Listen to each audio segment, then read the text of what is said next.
Petri, primeiramente, qual que você acha que é a maior preocupação em receber uma Copa do Mundo aqui no Brasil? Acho que a maior preocupação é a própria questão da estrutura.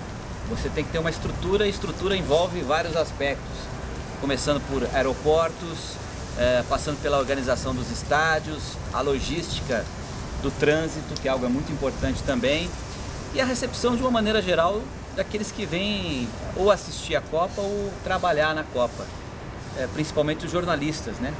Porque são eles que fazem a opinião pública e a imagem da Copa do Mundo aqui no Brasil para o resto do planeta.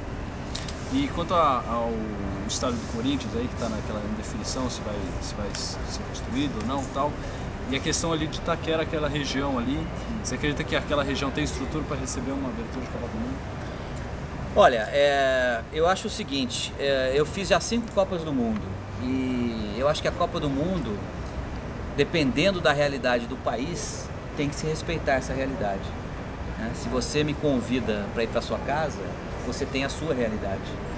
Se eu te convido para ir para minha casa, a minha realidade é diferente da sua, né? Ou pode ser igual.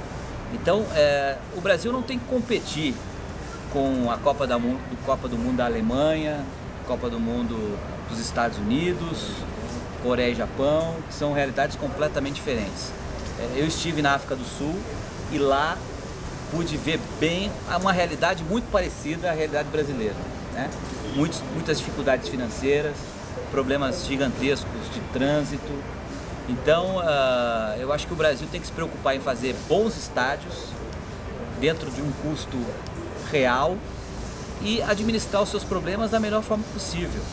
O trânsito, para quem vai para a Zona Leste, por exemplo, à noite, num jogo lá que vai começar às 9 horas da noite, você imagina, você tem que ter acessos de metrô e outras linhas de metrô, porque mesmo hoje a única linha de metrô que existe para aquela região, os trens ficam superlotados, ônibus, né? E mais vias, rodoanel, que já deveria estar pronto. Então é nesse aspecto, melhorar muito a logística. Aí a Copa do Mundo pode ser em qualquer região de São Paulo. Não vejo ser na Zona Leste um problema não.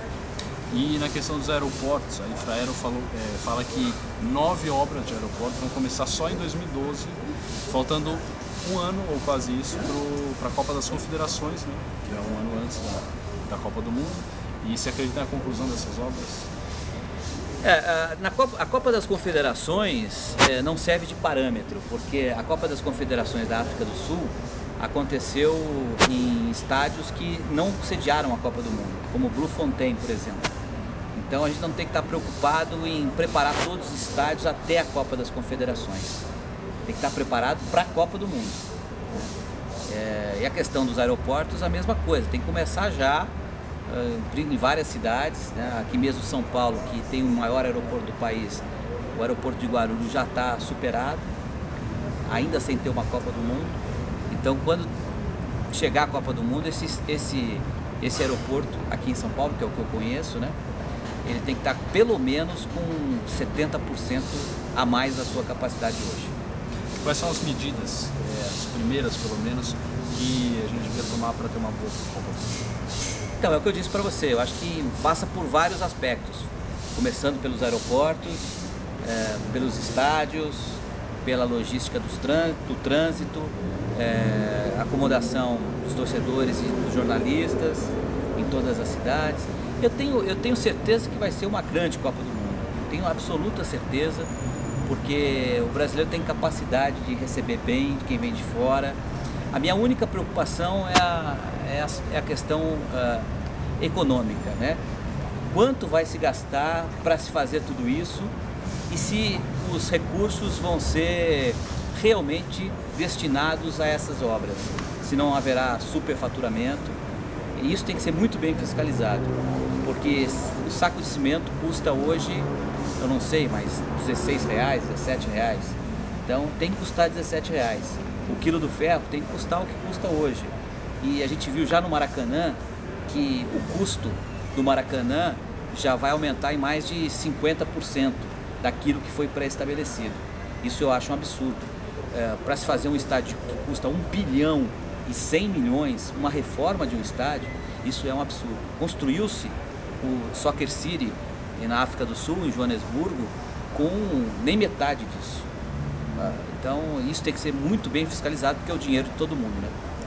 Falando um pouco de política agora, o deputado federal Antônio Garotinho, ele disse que ele vem pressionando, aliás, ele fala que o Ricardo Teixeira ele vem pressionando alguns deputados e até mesmo oferecendo propostas de jogos da seleção, a fim de que o deputado federal ele não consiga recolher o número de assinaturas para se estabelecer uma CPI de investigação de gastos do dinheiro da CBF. E o que você acha que essa imagem ela pode passar lá fora, a imagem do país, a imagem do Ricardo Teixeira pode ficar uma imagem meio ruim do país? O Ricardo Teixeira ele tem que tentar colocar todos os gastos, já que ele se propôs a ser o principal organizador da Copa do Mundo, né, o presidente da CBF, quando não deveria ser nomeado alguém para exercer essa função, porque a gente pode imaginar que ser presidente da CBF não requer tanto trabalho, porque se ele pode acumular ser presidente da CBF e ainda o principal organizador de uma Copa do Mundo, então ou ele é um super-homem, né, ou ele não vai conseguir fazer as duas coisas com a mesma competência. Agora, se ele se propôs a isso, ele vai ter que mostrar clareza naquilo que está sendo gasto. Né? Todo dinheiro, principalmente o dinheiro público, ele tem que ser feito com muita transparência, porque o legado de uma Copa do Mundo é algo importante. Os aeroportos serão melhorados não para a Copa do Mundo, mas para a sequência de gerações. Os estádios serão melhorados para a sequência de jogos, de campeonatos. A hotelaria, trânsito, tudo isso vai ser um legado que a Copa do Mundo trará para nós brasileiros. Só que esse custo tem que ser um custo justo. A visita do presidente Barack Obama esse fim de semana no Brasil rendeu um acordo entre os Estados Unidos e o Brasil que os Estados Unidos vai apoiar o Brasil e na organização de eventos como a Copa do Mundo e a Olimpíada de 2016 no Rio. Você acha que o Brasil precisa disso? Eu acho que não faz mal nenhum receber o apoio de uma personalidade hoje que representa a maior autoridade do mundo, né, do planeta. Eu acho que o Obama, na verdade, está mais interessado em conseguir recursos para a economia americana, tanto que ele veio aí com vários empresários, inclusive na área de construção civil. Então, ele sabe que o Brasil vai ter que construir estádios, ele sabe que o Brasil vai investir na infraestrutura, e ele lá nos Estados Unidos, o Obama tem vários empresários interessados nesse tipo de mão de obra, né? de empresas que vão ajudar nisso. Então eu acho que o interesse dele está nisso. Fora, não há filantropia, eles não estão interessados em ajudar o Brasil, eles estão interessados em conseguir dividendos, né? Receita do que o Brasil vai fazer para organizar a Copa do Mundo. Vou falar um pouco de futebol agora. Do Mano Menezes, no técnico da seleção, o que você acha que ele está fazendo no trabalho, apesar dos últimos resultados? Não tá?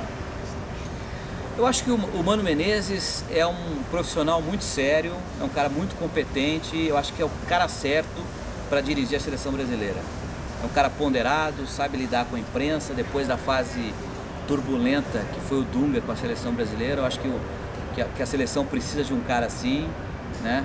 Que não queira ser mais importante do que a notícia, não entenda que todo mundo está perseguindo a seleção brasileira, e ele está muito ponderado. Os resultados não são brilhantes, mas também não são ruins, é preciso tempo. Eu acho que é um cargo que qualquer treinador gostaria de exercer, principalmente aqui no Brasil, que você tem mão de obra, o pé de obra farta, né? Você ser técnico de uma seleção brasileira, tendo à sua disposição a possibilidade de convocar vários jogadores importantes, é um privilégio. Então, com tranquilidade, com a competência que ele tem, eu acho que ele vai tranquilamente até a Copa do Mundo.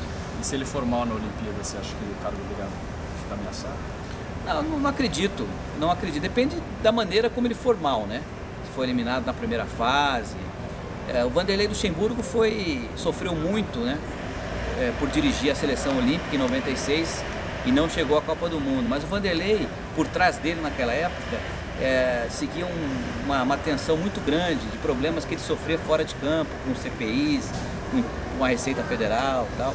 E o Mano já não tem esse problema. É uma obsessão para o torcedor brasileiro ganhar uma medalha de ouro em Jogos Olímpicos, mas também, se não ganhar, eu acho que ele não pode atribuir essa responsabilidade só ao treinador. E essa renovação que ele está fazendo, essa molecada do Santos, você acha que essa molecada tem condições de vestir essa camisa da seleção, que eles têm um peso muito grande e vão conseguir representar bem nessa próxima Copa?